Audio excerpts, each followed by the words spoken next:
Hi, everybody. Welcome back to our series of informal chats on everything that belongs and relates to the United States. Tonight, I have the pleasure to have with me, and unfortunately without case, our director of the Roosevelt Institute for American Studies, or better, one of our directors. Our executive director is Professor Damian Pargas from Leiden. Hi, Damian. Nice to see you here. Hi, nice to see you. Damian is a professor of American history at Leiden University, and his main field of expertise is 19th century US history with a specific focus on slavery. And he had a wonderful project on fugitive slaves, which he just concluded, or it's about to conclude, right? Right. Damian, I'm really sorry because people who have seen this series now are familiar with the format. Usually, it's been a constant ping pong between me and Case, and I have absolutely relied on Case knowledge and style. But he will be actually concluding this series with the other director in this two-headed governance we have at RIAS after the elections. So what I wanted to discuss with you tonight is basically a sort of summary of what we have been discussing with our fellow colleagues, American studies or American history experts here in the Netherlands. Yeah. We started a few weeks ago with the idea to launch a series of informal chats. You know that the term chat has clearly a Rooseveltian heritage there about the elections. But as a matter of fact, we have been talking about everything. We have been discussing, for instance, the ways and the reasons why the United States is still able as a country to attract such contrasting feelings as open hate and admiration, even morbid attraction during the electoral times that people tend to see and to attend as curious spectators. George Blaustein also gave us this image of students desperately looking for information because they need it as a football fan, to collect information and everything that is out there about the election. And then we moved on analyzing, that this juncture between US politics and society. One of our colleagues, Mike Schmidli, told us that he was considering these elections as the most important elections ever. It's precisely because of this seemingly inescapable now distance between American politics, the political system, and the development of American society. Exactly. Another colleague of ours, Eduard van der Bilt, say that something very interesting about the crisis of the Republican Party. He even framed the Republican Party as a sort of subversive actor within the American political system. And then we moved on trying to navigate, across this new political language and political culture that is expressed throughout new media and throughout also new cultural outlets. Sarah Polak, for instance, talked about culture, where the role of the producer and the consumer of information is now completely mixed. And we've been also analyzing the role that in the electoral campaigns, these forms of media, these new media, even podcasts, have had in informing and forming America's political consciousness and education. In sum, the image we got from the United States, about the United States from these colleagues, is the image of a country that is in fluid change, in seemingly constant development. And it seems as if the political system now cannot really catch up with this change, with this transformation, which at times is very deep. And especially if you consider, that now we have two candidates who are over 70s, In their late 70s, yeah. Exactly. With their background, with their positions, it seems true that there is something that a sort of, short circuit between American politics and American society. Is it something you agree on? And I what do. is the root of it? So I don't, I don't pretend to have the expertise that Eduard von Bild has or Mike Schmidtly, but I definitely agree with what you just said, that they talked about in their interviews. I think there is a huge discrepancy between. Actually, I'm going to go further. I think there's a huge discrepancy in not just developments in American society and the political system and the structure, the way that Americans are able to participate politically. But I'm going to go so far as to say that there's a real crisis of democracy that America is going through right now, in the sense that the will of the majority seems to be structurally subverted, regularly subverted by the political system. And that is to a certain extent by design. I think that sometimes it's helpful to zoom out, right? To sort of try and view this as if you were an alien dropped on this planet, looking at American politics.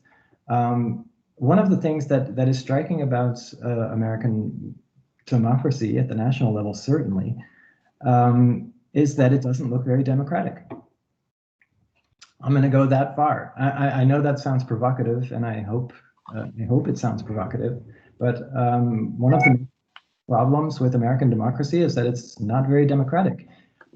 If you define democracy as rule by the people, which most Americans, this is the problem. Most Americans think they live in the perfect democracy, right? And they certainly talk the talk, and they embrace this rhetoric of a pure democracy, the will of the people, ruled by the people. Implicit in that principle, ruled by the people, is the notion that the will of the people means a majoritarian democracy, the will of the majority. Nobody looks at a government that is ruled structurally by a minority and calls it a democracy, except in America.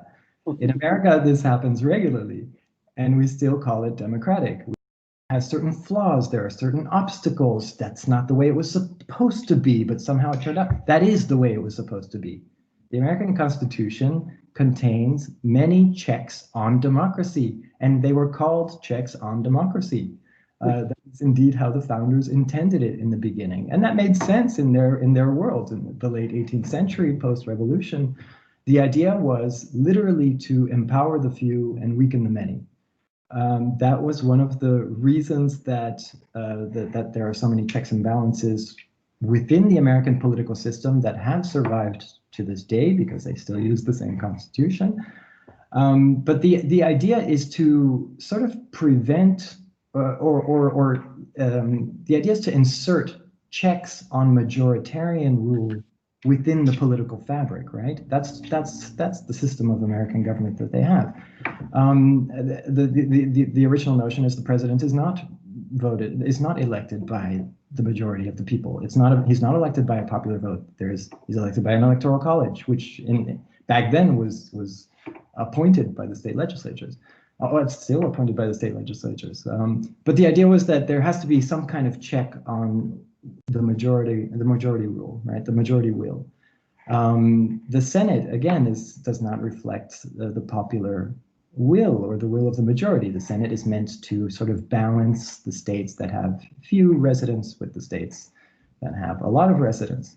Only the House of Representatives can really be seen as the democratic chamber, a chamber of democracy that reflects the will of the people. And even that now has been so badly gerrymandered that even there you could raise certain questions about how democratic it functions in practice. But the fabric of the American political system quite simply does not reflect the will of the majority. The US has a government ruled by a minority party, the Republican Party. Whether you agree with them or not, they reflect the minority view in the country. They command just over 40% of Americans' support. And a lot of the issues and a lot of the policies that they embrace are rejected by a majority of the people. Most Americans want to keep Obamacare. Most Americans don't want Roe v. Wade overturned. Most Americans support progressive policies regarding race and justice and mass incarceration. But you have a system that sort of facilitates minority parties like the Republican Party at this moment to take power and to keep power. And that is by design. The Constitution allows it, we think of them as these anomalies, and that's not supposed to happen. And gosh, Clinton got 3 million more votes than Trump, and somehow Trump still got elected. That's crazy. No, the system is designed to allow that.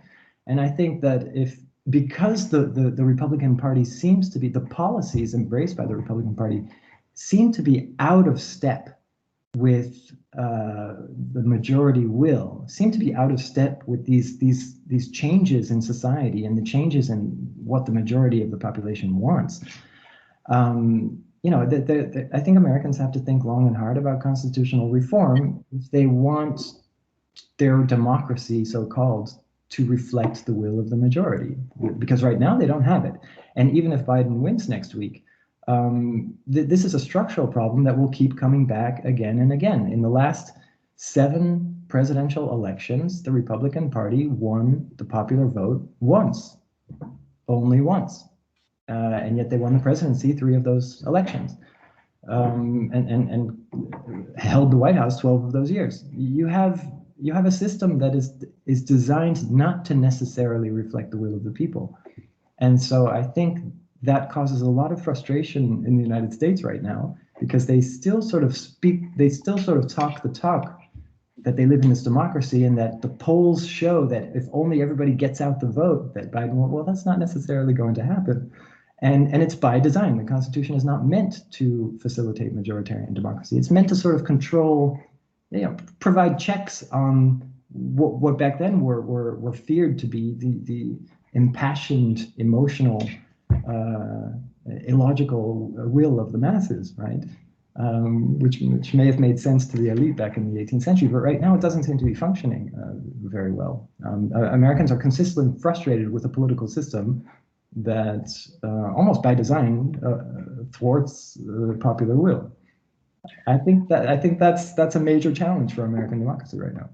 Yes, yes. Well, I mean, this is not only a major challenge for American democracy. It's also an intellectual challenge for somebody who studies the United States and who works on U.S. history or on U.S. Politics. Everything you say is not only fascinating and thought-provoking, but also painstakingly true.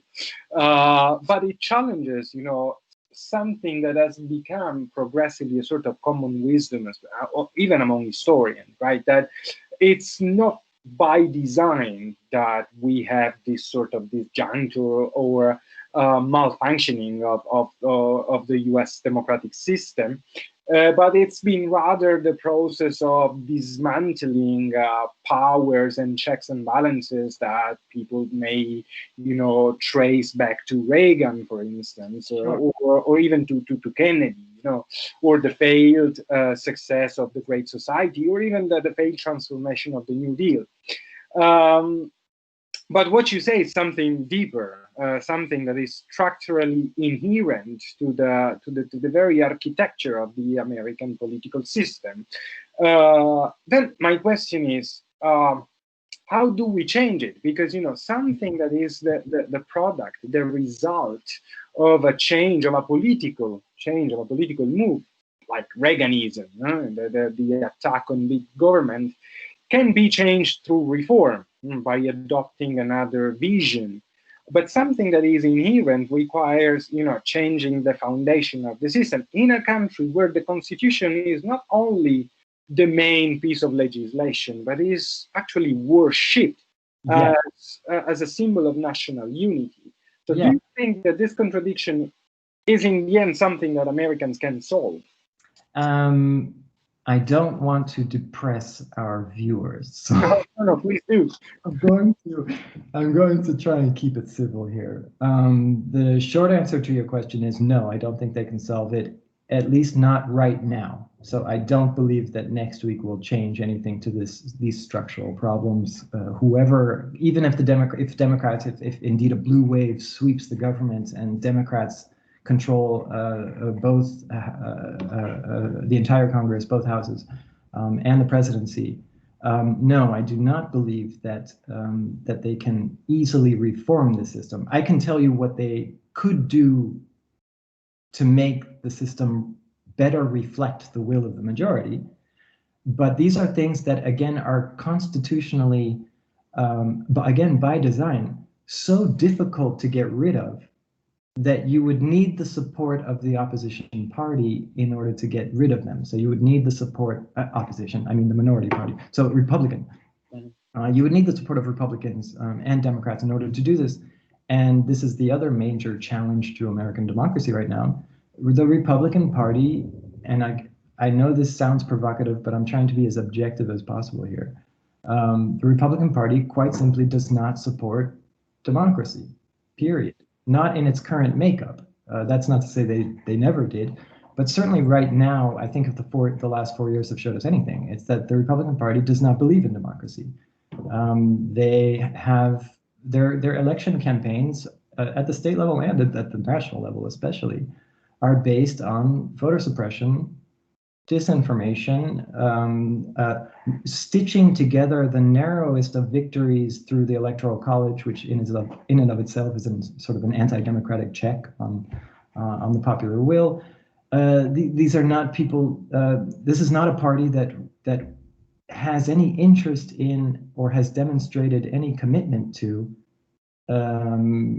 promoting democracy in the sense of the majoritarian will.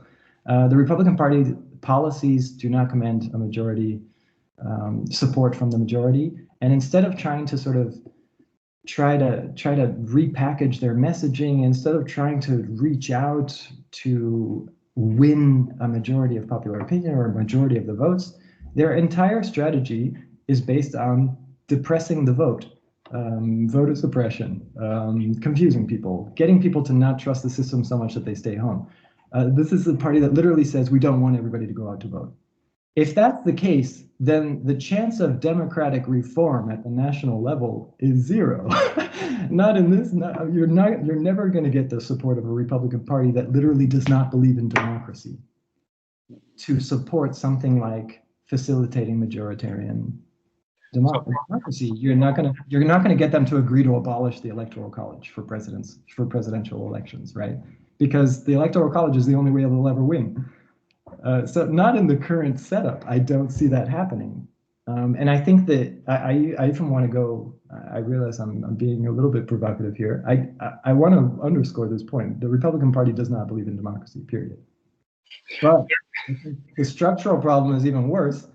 They represent a segment of the American population that does not believe in democracy, at least does not believe in majoritarian democracy. So they have the support of their base right now, certainly in the Trump makeup of the Republican Party, right, which is different from how it used to be. But I think that when people talk about the Trump base, this like 40%, 42% that will stand by him no matter what. These are people who do not believe that the will of the majority is legitimate, and therefore do not believe that the votes of the opposition should count. Literally, I mean, that's what they're trying to do right now. So I don't see this. I can even go into like cultural reasons why the Republican coalition, as it stands right now, does not believe in democracy. But I mean, the point is that they represent a very large segment of the American population that doesn't want majority rule, because then they would be outvoted. So I don't see how you can change the system without getting the support of the minority party, and I don't see the minority party ever agreeing to that right now.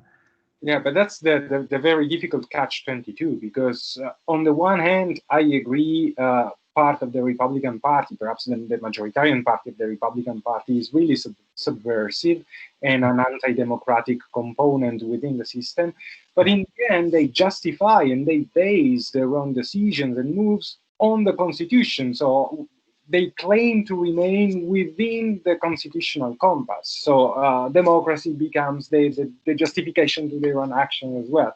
And this is paradoxical, because then the ones that have been depicted as subversive are those who promote those socialist measures and reforms, or again, big government over the free entrepreneurship of citizenship, so forth and so on. I mean, for us, who again are observers and scholars of the United States, these are pretty normal contradictions and paradoxes. I imagine how strange this can be to the eyes of people who look at the United States by having in mind, what the United States is represent. Yeah. Well, I would ask. I mean, when I discuss these things with my students, I often ask them. It depends what you mean by rule by the people. You have a large segment of the American population that believes that a certain part of the people don't count, and so they see themselves as promoting democracy because, for example, racists don't believe that black people's desire or will or vote should count. They see themselves as democratic because the rule by the people is themselves, and they are allowed to participate politically. So what's the problem? I mean, if you really look at it from an outside perspective, again, that's like an alien dropped on the planet and looking at American politics, then you would have to conclude, nobody in their right mind would conclude that the US South constituted a democracy at all until 1965 on paper. And even now, there are questions about how it works in practice. But the South was not a democracy, even on paper, until at least 1965. So you're not talking, and they called themselves democracies all from the very beginning, from the revolution on. So it depends on how they see it. They certainly see themselves as democratic because they don't believe that the opposition, that the opinions of the opposition, which ironically constitute a majority of the population in America, are legitimate. They see them as illegitimate. And if they see them as illegitimate, those votes don't count. It's really only our votes that count. That's basically how they approach politics, certainly at the national level. And I think that you could sort of, there are deeper elements in American society, I think, that sort of facilitate an embrace of anti-democracy that I don't hear people talk about very often, but I think are very important to discuss. And you sort of see some of these elements in the current makeup of the Republican Party. I'll give you an example. These are sort of almost cultural worldview elements. But I'll give you a couple of examples. One, the Republican coalition consists of various segments of the American population in its current makeup. One is big business has always supported the Republican Party.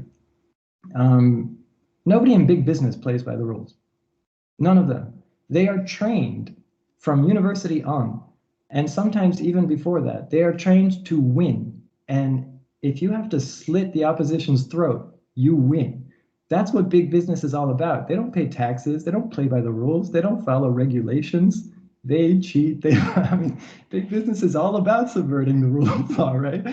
And so it makes sense that they would, people who are trained in that world, where they see themselves as more important than the rules, and that they're trained to sort of get out of the rules, look for the loopholes.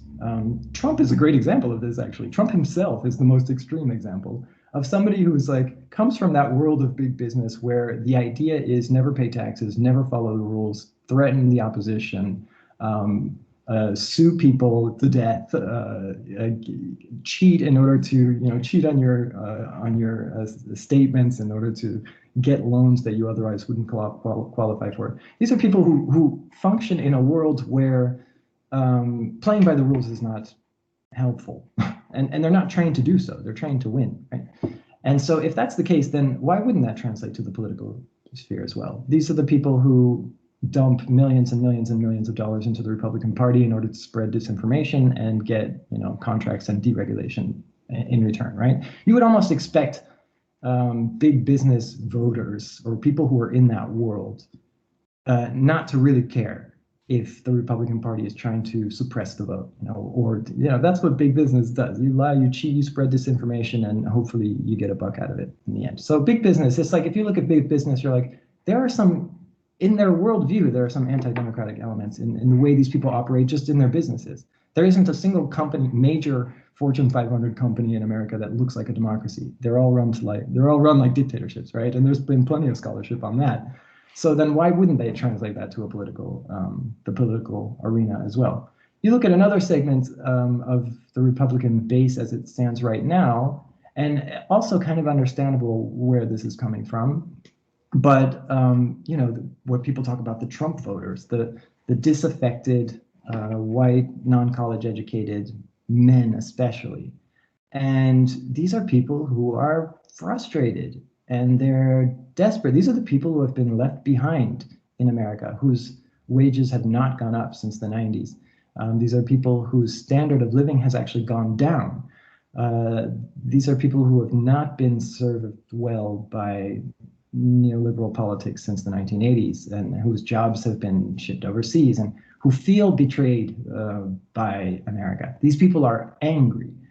And they're angry enough, angry people are desperate enough, angry voters are desperate enough to not really care about, compromise, not value compromise, not value the discourse, not value discussing. Democracy is all about, I have my opinion, you have your opinion, we meet in the middle somewhere. But in the current polarized environment where you have, a large segment of, especially the Trump voter, the stereotypical Trump voter, who's angry people are not going to really care what the majority thinks. Angry people are angry with the majority. And so are also not going to really care if the Republican Party goes about the elections in a way that sort of subverts the will of the majority. Another important segment of the Republican Party is the Christian right. And the Christian right also believes that it doesn't really matter what the majority thinks because the majority consists of sinners. What matters is what Jesus wants, and Jesus wants us to overturn Roe v. Wade. So they don't really, again, they're all about pushing their agenda through, and they see the opposition as sort of sinners and illegitimate for that reason. So there are all these, there are different groups that tend to vote Republican, where you could, if you really sort of dissect their worldviews, you could see how this group really doesn't care about democracy in the majoritarian sense of the word. And so you sort of start to understand why the Republicans get away with all these things. When Trump says, I could choose somebody on Fifth Avenue and get away with it, he's right. These people they don't really care if he commands the majority opinion of the country. They just want their voices heard for various reasons. And so these are not people who are going to support democratic reforms in the Constitution, for example. Do you then think that perhaps what's really missing in America, more than a discussion on how to reform the system in a much more democratic sense, which is needed? It's something that perhaps even because of the historical role that the United States has played in the West and beyond, to definitely and finally eventually transform it into a modern working democracy. But even more than that, don't you think that perhaps what's really missing is a lack of reckoning with the very idea of citizenship? Yes. Yeah, I fully agree that I think there's too much vagueness and there's too much ambiguity in the way that Americans go about this entire issue. I think that they, in general, they think that they have more political power than they do.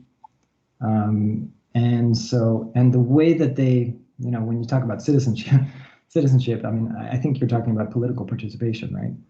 And having a voice. And I think that they tend to sort of assume, kind of like what you were saying at the beginning, where you said they revere the Constitution as this holy document, the scripture of American government. They sort of assume that they have the power to change things. And even if you look at sort of the pundits on TV right now that are talking about the elections, and everybody's so scared that Trump might actually get away with a second term, and even though it's clear that in the polls that the majority doesn't want that, and you get this notion that somehow they remain optimistic that the checks and balances will hold, the institutions are sound, and in the end we all have the power to change this thing. We all have no, they don't. don't.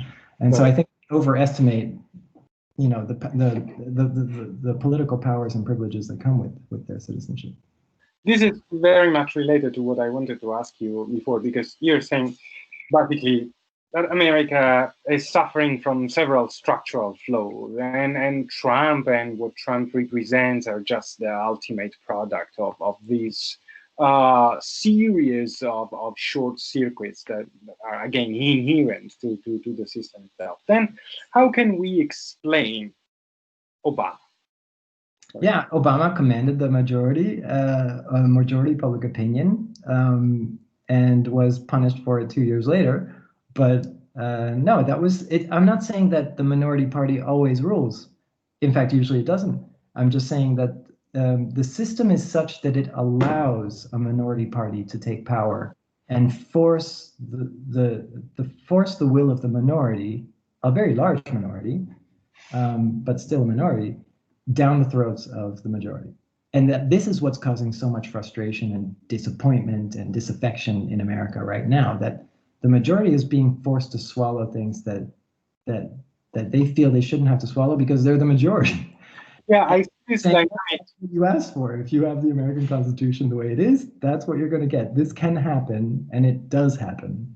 And there's nothing stopping it from happening again. So I think if for example, the Democratic voters who do represent the will of the majority, if they want to prevent a Trump or even a George W. Bush 2000 from happening again, they have to try and embrace some kind of reform of the Constitution. So it's still possible for the majority candidate to win a sweeping election the way Obama did and the way many others have in the past. But the short circuits, as we call them, are built into the system, and they occur legally. They don't occur because somebody stole the election. It's not like a Latin American style coup. Mm-hmm. It's a legal path that the Republicans are especially good at right now, of sort of playing these loopholes into retaining power. Yeah, I lost you for a couple of seconds, but I understood what you want to say, and I agree. I mean, I think that what Obama was able to do was to, again, inspire people and perhaps even convincing them that a cultural change, even before then a political change was possible. But then, the promise of a post-racial society and an inclusive and egalitarian citizenship vanished, and perhaps the contradictions were worsened by a crisis that exploded in Obama's hands. Yeah, of course. And well, he inherited that crisis and was resoundingly punished. And another thing is that we have to remember that a substantial percentage of Americans do not vote. So really, even when you have the polling, which is usually conducted with registered voters, you don't necessarily always know what the majority wants. The fact that Obama lost the majority, his majority in 2 years later in the midterm elections, suggests that maybe, who knows, maybe he didn't even command a majority of public opinion in the country. He commanded a majority of voters, registered voters. But then certainly the opposition came out en masse 2 years later to vote in a Republican majority in the Congress. So I think that I think Americans would be wise to go about trying to make their system more responsive, more reflective of the will of the people. And you could even think about things like the requirement to vote. I mean, Australia has a required vote, but nobody sees that as tyrannical. Yeah, I was talking to a friend of ours, to a colleague who's based in the United States, in I'd say a sister institute of our own institute, but I don't want necessarily to disclose the name of this colleague, who was in favor, in spite of being a pacifist and an anti-militarist, of the reinstatement of draft as a way to try to revamp a sense of civic awareness among American citizens, which may be, a first step toward the building of a political conscience, but more than political, really, a civic consciousness among American citizenry. What I wanted to ask you now is that, especially, as practitioners of American studies, we work in this environment that is, in the end, a byproduct of the Cold War, when the United States wasn't just representing a democracy, but was representing, defending even as a global mission, democracy and freedom worldwide against obscurantist forces, against totalitarianism. And, with all the downsides and setbacks, America still was able, throughout the bipolar conflict, to represent that idea that the will of the people could and should be not only protected, but also be central, focal in the development and progress of citizens everywhere in the world. The Rooseveltian message resonated for years. Now, after the Cold War, the ways in which the United States interacted with the world, participated in global affairs, has been defined mostly by militarism. 800 and more bases spread all over the world, constant.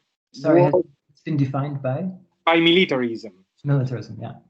Skyrocketing budget for the Pentagon, the Department of Defense, 600 billions, 800 bases scattered all over the world, wars, constant open wars in Afghanistan, in Iraq, or latent wars with drones in Yemen and in Iran. There has been this muscular image that the United States has sent abroad. Yeah. Now, what I wanted to ask you is, do you think that in order to reform the system in a democratic direction, or in order to restore or perhaps build a new a democratic image, the United States does have to change its image or its foreign policy as well, the image it projects abroad as well, or it's something that relates to the domestic sphere? No, I think this is a better question for Giles than for me. But as far as foreign policy is concerned, I don't want to get too partisan here or too political here, in the sense that I don't want to leave my stamp too strong about where I think the country should go. But I do think that America as a world leader right now is very much losing its legitimacy. And I think that's an understatement, and I'm sure a lot of people would agree with that. That at best it's losing its legitimacy, and at worst it's lost its legitimacy. And I think that if they're going to, I think that the post-war order that they so dominated and that they enjoyed widespread support for has sort of collapsed internally and externally, because I think these two developments are related. I don't think America can really legitimately claim to be promoting democracy and freedom abroad, whether or not that is the actual intention of all of this militarism in the post-Cold War era. But they certainly talk that talk, right? They certainly project that image that they are, want to spread democracy abroad. If they claim to want to pursue that, they have to get their own democracy in order, because they look like a laughingstock right now.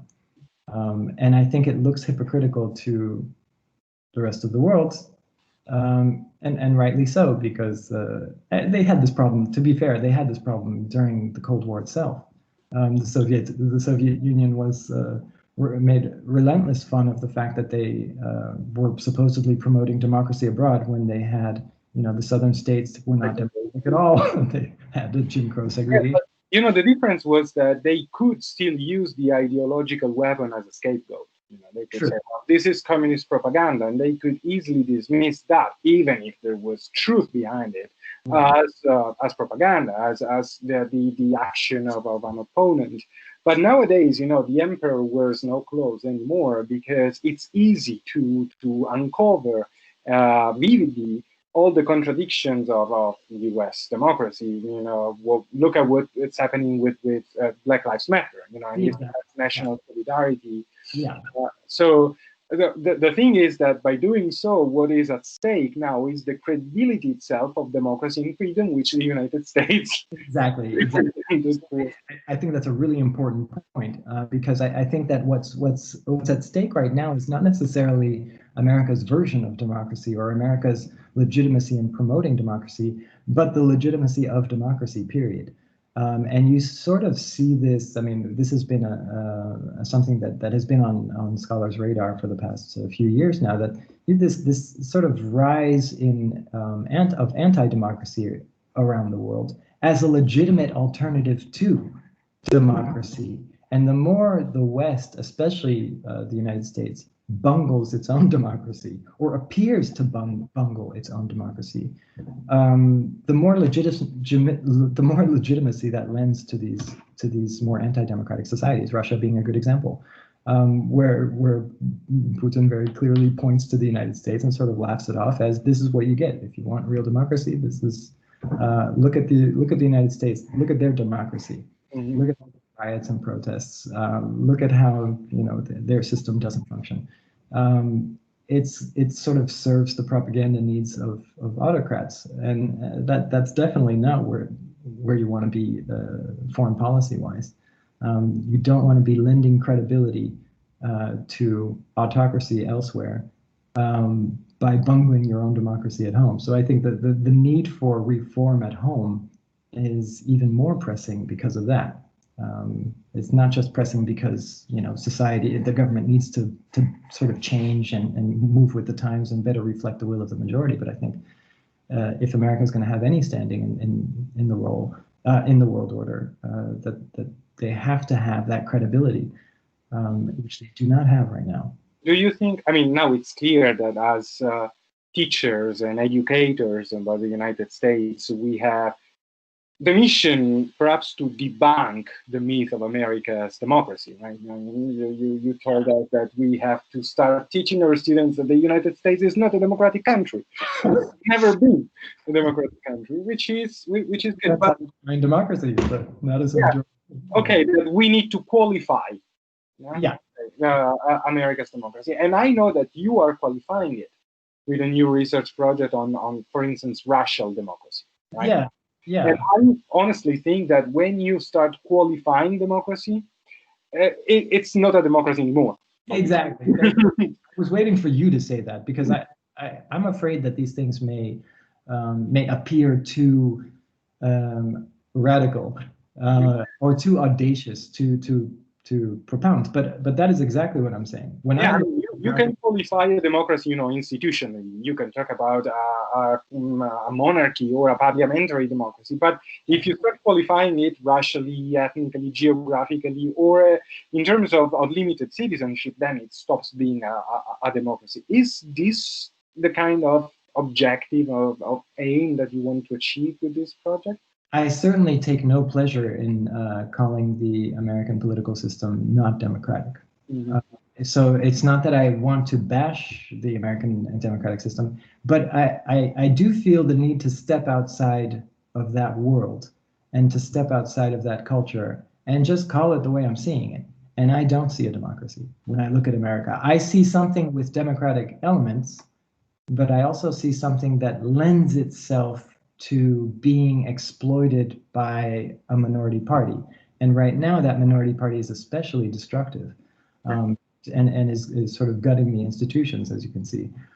But even if they weren't, the argument stands that if a minority power can structurally subvert the will of the majority and in a legal way, then you're not really talking about a very democratic system, as far as I'm concerned. Now the tricky question, because I know you, of course. You're born in the United States, but you moved to the Netherlands and so 20 years ago. Yeah. So I guess now you're more Dutch than or you spend more of your life in the Netherlands than in the United States. Okay, which will happen to me as well eventually. So and I don't speak Dutch, which is something to be saying of. But no, the question I wanted to ask you is, do you think that this kind of revelation, that the United States is not a democracy, needs to be qualified, and especially through historical analysis, we need to debunk this myth, this sort of ideal, archetypal image we have in the United States, is useful in the Netherlands? To the Netherlands? I think it's useful. I think it would be even more useful in the United States, obviously. I do think it's useful to just call a spade a spade.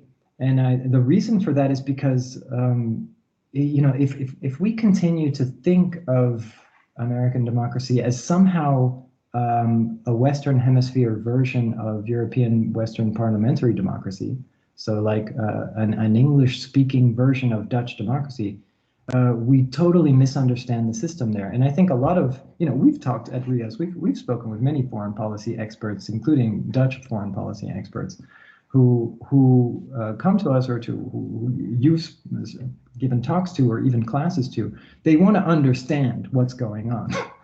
And if you don't call it the way it is, if you're not objective, if you try to sort of smooth talk it into America is a democracy, but yeah, no, even then the popular will doesn't, you know, vote the president. You just confuse everybody. If you at least just say what it is, I think it would be better for Dutch foreign policy experts, for example, to just acknowledge that, no, this is not your standard European parliamentary representative democracy. This is a different version. They need to understand that in order to know what they're dealing with and to know what to expect. At least you won't be surprised when an ambassador comes out with colorful expressions and depictions of that reality. Exactly. I mean, they need to know that the Republican Party is not the American version of the VVD. It is not. The VVD is. Well, perhaps this is again something we will discuss later on with Giles. But then the question is, to what extent can we really, you know, put this right on the face of Americans and tell them, listen, guys, you are not a democracy. You are not here to teach us any lesson while we are so interdependent in many. You know. Right. I think it's important for historians, especially, to have these conversations with our American colleagues.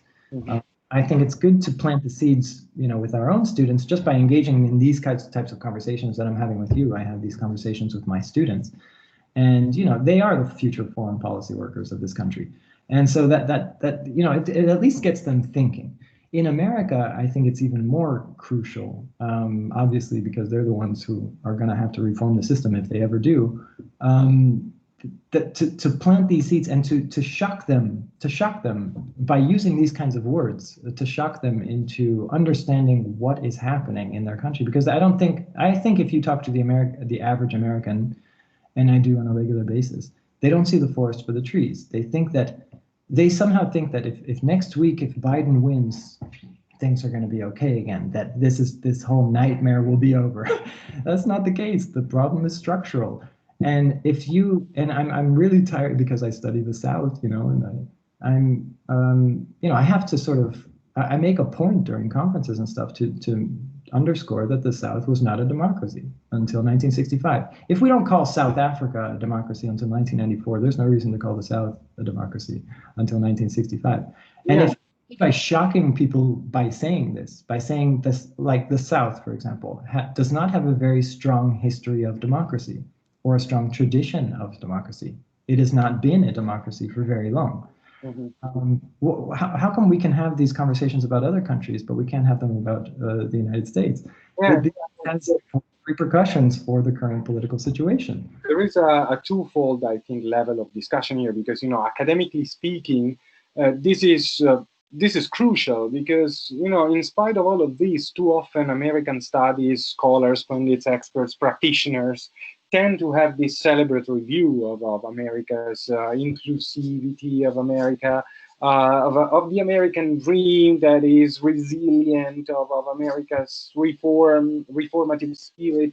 But actually, I agree with you. I mean, the structural flaws of the American system should be the ones that we should underscore and highlight, because if American studies used to be study America because this is what you want to be. Now is study America because this is what you don't want to become. Yeah, you need to watch out for these dangers. Yeah, I think that's a great point. Yeah, you're right. I mean, we also study America to sort of see what alternative systems might look like and what the pitfalls of those systems might be. If you do have a democratic system where, you know, one vote does not count as one vote, where you know, at the presidential level, at least a vote in Alaska counts proportionally stronger or weighs more heavily than a vote from California, then you know, you have a serious structural problem with adhering to the will or responding to the will of the people.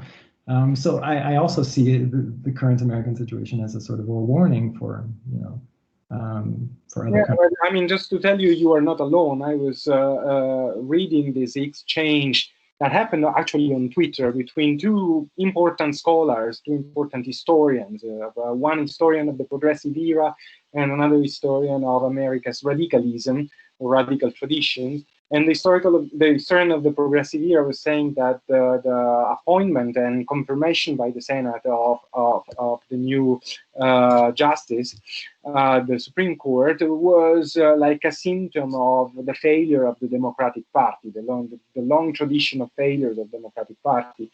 And then the historian of America's radicalism was saying, no, I mean, this is the product of small states that are outsizing bigger states in the Senate, and the fact that our system gives prerogatives to the president that shouldn't give. So I agree with the latter viewpoint there. Yeah, exactly. It's a lively discussion. Yeah. And you already hinted to the answer to the last question I had for you, because I mean, okay, worst case scenario, we'll keep living in this sort of Christopher Nolan's movie, political movie, in which we don't really understand anymore the boundaries between reality, dystopia, and utopia. But if things go well, according to the majority rule, Biden will get the presidency. But it seems to me that you don't see it as a revolutionary change. I mean, nothing will change. Do you think that change can happen, though, thanks to new generations? Or is there like a generational fracture that can explain this? I certainly hope so, and I think it's too early to call that one, but I certainly hope so. I think it's education again at the university level is crucial, because it's the students who are going to, you know, really shout out for change. And you already see it with young people's involvement in the Black Lives Matter movement, for example. But I think that if students can be made aware that where the problems in their country right now come from, then I do have hope that maybe, you know, some kind of reform will at least be propagated in the future. So you know, you always sort of vest all of your hope in the young people. But on the other hand, you know, that's what happened in 2000. If you look at the George W. Bush election, that was another case of a minority party sort of being handed the election and really shoving policies down everybody's throats that a lot of people didn't find popular. And that didn't spawn any type of reform movement. So I don't know. I think I certainly hope that this time the situation is critical enough, acute enough, that people will start to see what the problem is and to start diagnosing the problem correctly, rather than just seeing it as, you know, your regular back and forth between Republicans and Democrats. I don't see that as very helpful. I don't see the use in vesting all your hope in a Biden presidency and then thinking that somehow the next 4 years will make all the difference. I don't think they will. I think you need structural reforms in order to make a real difference in the long term. So, and it's going to be young people who do it. It's not going to be 80-year-old Biden.